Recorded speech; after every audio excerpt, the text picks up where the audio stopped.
2024 সালের শুরুতেই প্রধানমন্ত্রী নরেন্দ্র মোদী ভারতের লাক্ষাদ্বীপ ভ্রমণে গিয়েছিলেন। মুহূর্তে সামাজিক মাধ্যমে নরেন্দ্র মোদীর এসব ভিডিও ব্যাপক ভাইরাল হয়ে যায়। ভারতীয় প্রধানমন্ত্রীর লাক্ষাদ্বীপ ভ্রমণের ভিডিও শেয়ার হওয়ার সাথে সাথেই নরেন্দ্র মোদীর একদল কট্টরপন্থী সমর্থকরা লাক্ষাদ্বীপকে মালদ্বীপের বিকল্প পর্যটন গন্তব্য হিসেবে গড়ে তোলার দাবি জানাতে থাকে। যদিও এ বিষয়ে ভারত সরকারের পক্ষ থেকে কিছুই বলা হয়নি, তবুও মালদ্বীপের কিছু স্থানীয় সংবাদ মাধ্যম প্রচার করতে শুরু করে যে ভারত সরকার মালদ্বীপের পর্যটন শিল্পকে মোকাবেলা করার জন্যই বয়কট মালদ্বীপ নামে নতুন ক্যাম্পেইন শুরু করেছে। মালদ্বীপে ইতিমধ্যে ভারত বিরোধী মনোভাব বিরাজ করছিল।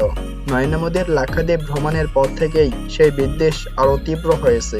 এরপর থেকে ভারত এবং মালদ্বীপের নাগরিকদের মধ্যে সামাজিক মাধ্যম এক অদৃশ্য যুদ্ধ শুরু হয়ে গেছে।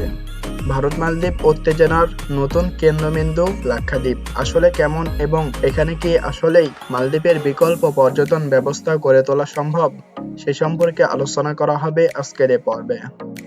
আপনি যদি এই চ্যানেলে নতুন হয়ে থাকেন, অনুরোধ করব সাবস্ক্রাইব করে বেল আইকনটিতে ক্লিক করুন।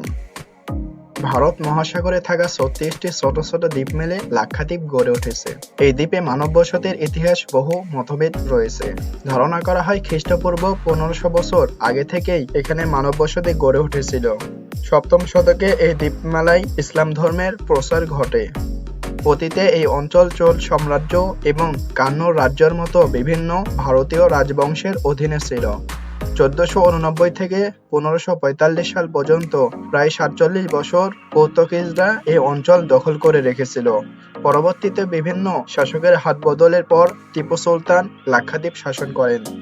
1999 সালে টিপু সুলতানের মৃত্যুর পর ব্রিটিশরা লাক্ষাদ্বীপ দখল করে নেয়। ভারতীয় উপমহাদেশে স্বাধীন হবার পর সবাই বাংলা, পাঞ্জাব এবং কাশ্মীরে ভাগ বটোয়ারা নিয়ে ব্যস্ত ছিল।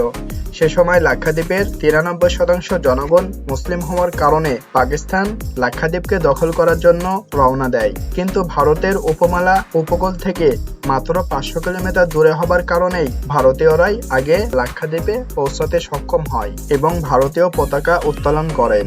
সেই থেকে ভারত লাক্ষাদ্বীপের মালিকানা লাভ করেছে এবং বর্তমানে লাক্ষাদ্বীপ ভারতের একটি কেন্দ্রশাসিত অঞ্চল হিসেবে রয়েছে। 36টি দ্বীপ মিলে গঠিত লাক্ষাদ্বীপের মোট আয়তন 32 বর্গ কিলোমিটার। তবে 36টি দ্বীপের মধ্যে মাত্র 10টি দ্বীপেই মানব বসতি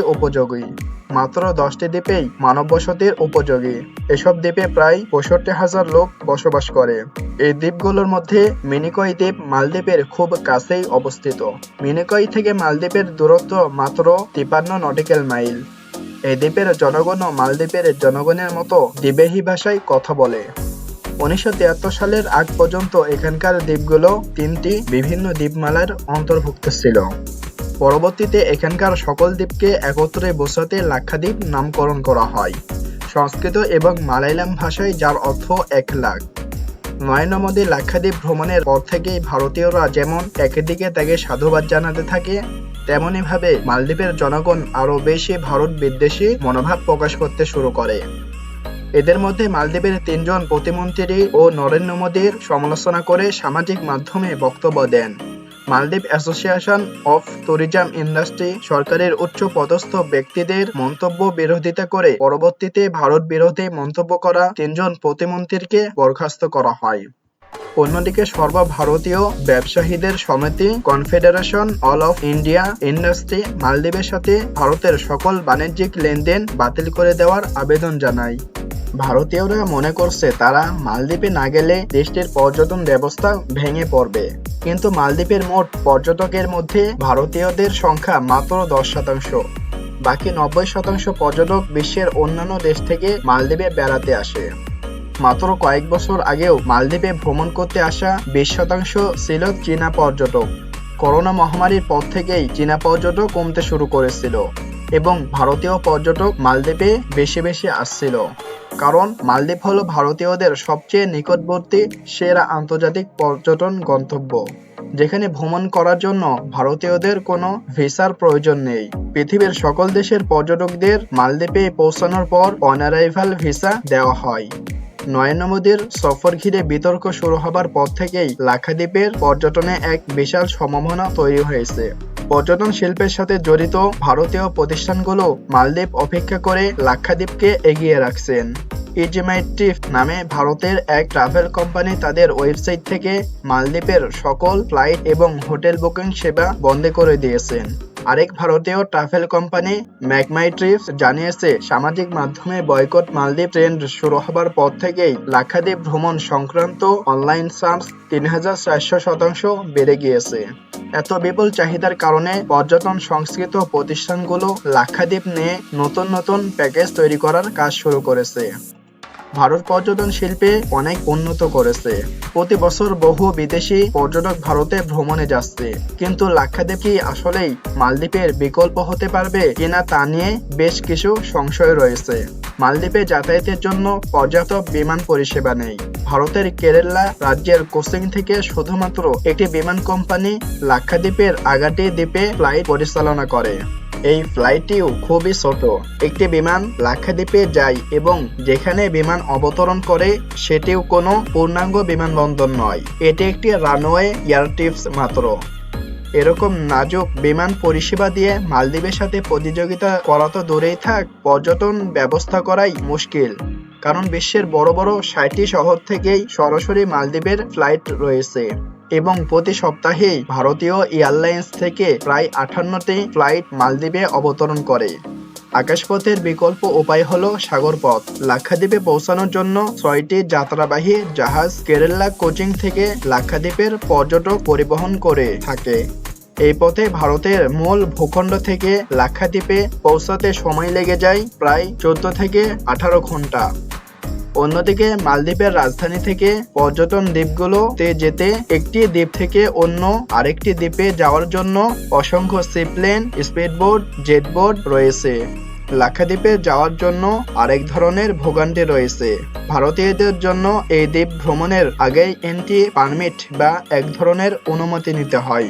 এই পারমিটের জন্য থানা থেকে ক্লিয়ারেন্স সার্টিফিকেট, বৈধ কাগজপত্র, পাসপোর্ট সাইজের ছবি এবং ৫০ রুপি ফি দিতে হয়। আবেদন করার প্রায় ১০ থেকে ১৫ দিন পর লাক্ষাদ্বীপের ভ্রমণের অনুমতি পাওয়া যায়। দ্বীপের জীববৈচিত্র্য রক্ষার জন্য এই ধরনের অনুমতি ব্যবস্থা করা হয়েছে, তবে এই প্রক্রিয়াটি অনারাইভাল ভিসার চেয়েও অনেক বেশি জটিল। ভারতীয়দের মালদ্বীপের মতো ভিন্ন একটি দেশে যেতেও এ ধরনের কোনো ঝামেলা পোহাতে হয় না। সেখানে নিজ দেশে ভ্রমণের জন্যই এত জটিল, মোটেও পর্যটন বান্ধব নয়। লাক্ষাদ্বীপে পান করার মতো সুপ্রিয় পানিও নেই। সাগরের মাঝে থাকা ছোট্ট এসব দ্বীপে মিঠা পানির সমস্যা একটি অতি সাধারণ বিষয়। আমাদের সেন্ট মার্টিন দ্বীপে যেমন সুপ্রিয় পানির ব্যাপক সংকট, মালদ্বীপে সুপ্রিয় পানির চাহিদা মেটানোর জন্য ৪টি ওয়াটার ডিসিলারেশন প্ল্যান্ট বা পানি বিশুদ্ধকরণ প্রকল্প রয়েছে। নরেন্দ্র মোদী অতি সাম্প্রতিক লাক্ষাদ্বীপেও ওয়াটার ডিসিলারেশন প্ল্যান্ট এর ভিত্তিপ্রস্তর স্থাপন করেছে। এর মাধ্যমে প্রথমে লাক্ষাদ্বীপের বাসিন্দাদের ঘরে সুপ্রিয় পানি পৌঁছানোর প্রকল্প গ্রহণ করা হয়েছে। পর্যটনের সবচেয়ে গুরুত্বপূর্ণ বিষয় হলো হোটেল রিসর্ট। মালদ্বীপে প্রায় ১৫০ শতাধিক পর্যটন দ্বীপের ১,০০০-এরও বেশি আন্তর্জাতিক মানের বিলাসবহুল হোটেল রিসর্ট রয়েছে। সেই তুলনায় লাক্ষাদ্বীপে তেমন কিছুই নেই। ভারতীয় গণমাধ্যম ফার্স্ট পোস্টের বরাতে জানা যায়, লাক্ষাদ্বীপে সব মিলিয়ে মাত্র ১৫০-টিরও কম হোটেল রুম রয়েছে, যা একটি পর্যটন কেন্দ্রের জন্য মোটেও উপযোগী নয়। এছাড়াও লাক্ষাদ্বীপে অ্যালকোহল নিষিদ্ধ এবং লাক্ষাদ্বীপে গরুর মাংস নিষিদ্ধ হবার আলোচনা চলছে। এ ধরনের নিষেধাজ্ঞা থাকলে কোনো পর্যটন কেন্দ্রকে বিশ্বব্যাপী জনপ্রিয় করা অসম্ভব। অন্যদিকে মালদ্বীপ মুসলিম দেশ হওয়া সত্ত্বেও হোটেল এবং রিসোর্টগুলোতে অ্যালকোহলের ওপর কোনো ধরনের নিষেধাজ্ঞা নেই। ২০২১-২২ সালে প্রায় ১৮,০০০ পর্যটক লাক্ষাদ্বীপ ভ্রমণ করতে গিয়েছিল, যাদের মধ্যে বিদেশি পর্যটক ছিল মাত্র ২ জন। অন্যদিকে শুধুমাত্র ২০২২ সালেই প্রায় ১৮ লক্ষ পর্যটক মালদ্বীপে ভ্রমণ করতে এসেছিল। প্রাকৃতিক সৌন্দর্যের দিক থেকে মালদ্বীপ এবং লাক্ষাদ্বীপের মধ্যে তেমন কোনো পার্থক্য নেই, কিন্তু পর্যটন অবকাঠামো এবং পর্যটকদের সংখ্যার দিকে তাকালে সহজেই বোঝা যায় ভারতের লাক্ষাদ্বীপ মালদ্বীপের বিকল্প হওয়া তো দূরের কথা, একটি সাধারণ পর্যটন কেন্দ্র হিসাবেই লাক্ষাদ্বীপ কোনো গন্তব্যই নয়। এ ধরনের ভিডিও নিয়মিত দেখতে চাইলে আমাদের চ্যানেলটি সাবস্ক্রাইব করে বেল আইকনটিতে ক্লিক করুন।